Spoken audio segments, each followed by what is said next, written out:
លោកស៊ុនបាននាំប្រពន្ធរបស់គេមកពិនិត្យនៅមន្ទីរពេទ្យតែគេបែរជាលួចលាក់មានស្នេហាជាមួយដុកទ័រនៅទីនោះបន្ទាប់ពីពិនិត្យរួចរាល់គេក៏បាននាំប្រពន្ធរបស់គេមកផ្ទះពេលនោះគេរកទូរស័ព្ទរបស់គេមិនឃើញអូនសម្លាញ់បងដូចជាភ្លេចទូរស័ព្ទនៅក្នុងបន្ទប់ដុកទ័រចឹងបងឆាប់ទៅយកទៅអូនចាំបងនៅទីនេះចឹងអូនចាំបងនៅទីនេះសិនហើយបន្តិចទៀតបងត្រឡប់មកវិញហើយបងទៅតែមួយភ្លេតទេណាអូនសម្លាញ់ចាបងឆាប់ទៅអូនរងចាំបងនៅទីនេះតាមការពិតគោលបំណងរបស់លោកស៊ុញមិនមែនមករកទូរស័ព្ទនោះទេគឺគេចង់មកជួបសហាយរបស់គេដែលជាដុកទ័រស្រីបងមិនទាន់ជូនប្រពន្ធបងទៅផ្ទះវិញទេហេតុអ្វីបងមកទីនេះវិញចឹងបងអត់ស្រួលខ្លួនជួយពិនិត្យឲ្យបងបន្តិចបានទេបន្ទាប់មកពួកគេបានសាងភាពផ្អែមល្ហែមជាមួយគ្នាដោយមិនខ្វល់ពីតួស្រីរបស់យើងដែលកំពុងរងចាំនៅខាងក្រោមភ្លាមនោះតួស្រីរបស់យើងបានឃើញទូរស័ព្ទរបស់លោកស៊ុញនៅក្នុងការបូបរបស់នាងហើយនាងបានប្រញាប់ឡើងមកប្រាប់លោកស៊ុញចំណែកឯលោកស៊ុញណែនេះវិញគេកំពុងតែបង្កើតសេចក្តីសុខជាមួយដុកទ័រស្រីហើយគេមិនបានដឹងថាតួស្រីរបស់យើងកំពុងតែឡើងមករកគេនោះទេនៅពេលដែលតួស្រីរបស់យើងនាងឡើងមកពេលនោះនាងបានឃើញនៅទង្វើថោកទាបរបស់ពួកគេទាំងពីរនាក់ធ្វើឲ្យនាងមានការឈឺចាប់ជាខ្លាំងមិនតែប៉ុណ្ណោះនាងបានដឹងពីធាតុពិតរបស់ប្តីរបស់នាងផងដែរ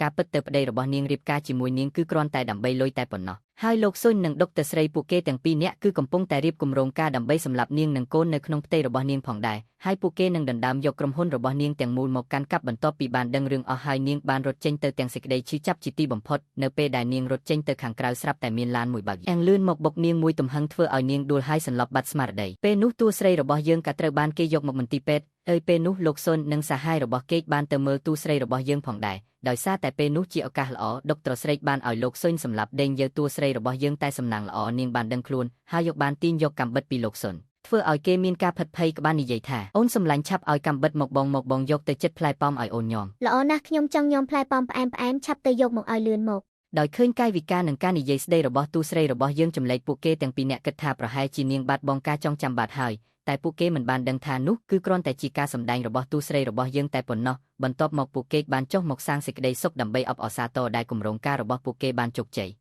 ដើម្បីសងបំណុលរបស់បងប្រុសស្ត្រីម្នាក់ក៏បានចាប់ផ្ដើមដោះសម្លៀកបំពាក់យ៉ាងយឺតក្រោមការសម្លឹងមើលរបស់បុរសពីរនាក់ដែលនៅពីក្រោយនាងពេលឃើញទិដ្ឋភាពបែបនេះពួកពោពេញទៅដោយភាពរីករាយក្នុងបន្ទប់ដូសេងក៏នៅតែមិនពេញចិត្តហើយស្រែដាក់ដើម្បីឲ្យនាងបែរខ្នងមកដោយការស្រែកគំរាមកំហែងខ្លាំងពេកហើយនាងមិនមានជំរើសអ្វីក្រៅពីបែរខ្លួនមកវិញដោយការបង្ខំហើយពួកគេក៏ចាប់ផ្ដើមធ្វើការថតរូបនាងបន្តទៀតទៅ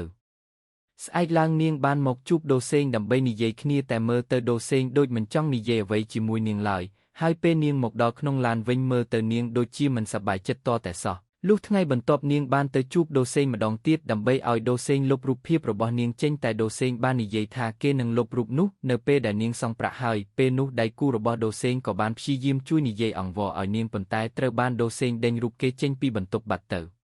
សេងបានមើលនាងហើយមិនអាចទ្រាំបានក៏បានវាយរូបនាងបន្ទាប់មកសម្លេងស្រែករបស់នាងនៅក្នុងបន្ទប់ក៏បានទាក់ទាញចំណាប់អារម្មណ៍របស់បុរសផ្សេងទៀតនៅខាងក្រៅហើយដៃគូរបស់ដូសេងក៏បានស្រែកថាឲ្យបុរសទាំងអស់នោះយ៉ាងខ្លាំង